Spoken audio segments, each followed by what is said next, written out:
So with the first video, we talked about anxiety, and the antidote is control. Take control of what you can.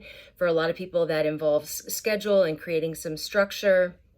And as I've talked with people about that, two things have emerged.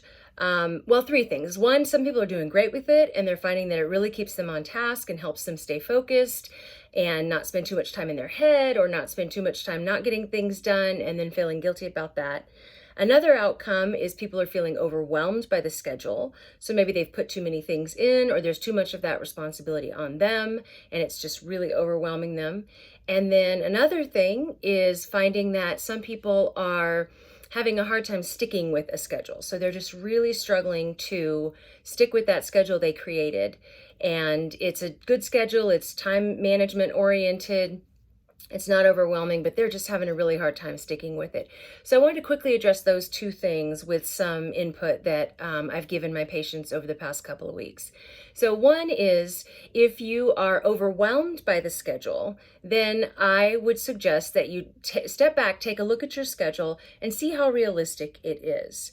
And the best way to do that is to think about, on any given day, what has to be done today. Right? So the kids have to be fed, the bills have to be paid, got to run this, errand or that, go to the grocery store, whatever. All of the things that have to be done, make sure those are part of the schedule so that you don't get behind and then feel worse about that. But other things maybe that were on the schedule, like certain activities for the kids, or, different things like that, or certain things that you wanted to get done around the house, let those things go. It's great if you can accomplish all of that in one day, but not every day lends itself to that. One, because kids, and also because just life happens, things happen, and sometimes we overestimate our ability to get a number of things done in a given day. So take a realistic look at your schedule and see what things have to be done on that day.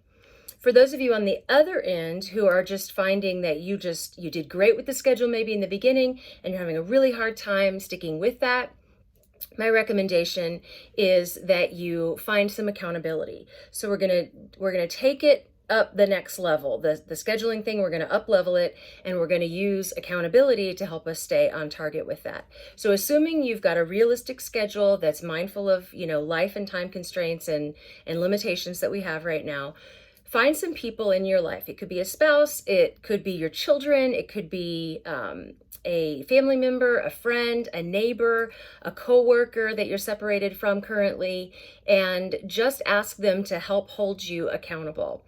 And give them specific permission to do that, especially if it's a spouse, because sometimes if you mention something and then the spouse tries to do it, then we don't necessarily love that. So make sure you give specific permission for someone to hold you accountable, first of all, and then tell them exactly what that's going to look like for you. So if they see you doing X, Y, and Z, you would specifically like them to say A, B, and C.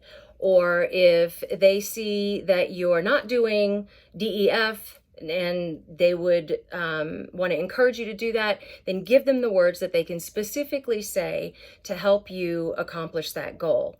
And then, of course, be open to the feedback. So don't make excuses, don't yes, but just do it. Just let them hold you accountable and try to get those things taken care of that, by the way, you put in your schedule from the beginning. So they're just trying to hold you accountable and help you. So let them help you. We all need help during this time. It's good to have input of other people, and sometimes an accountability partner goes a really long way.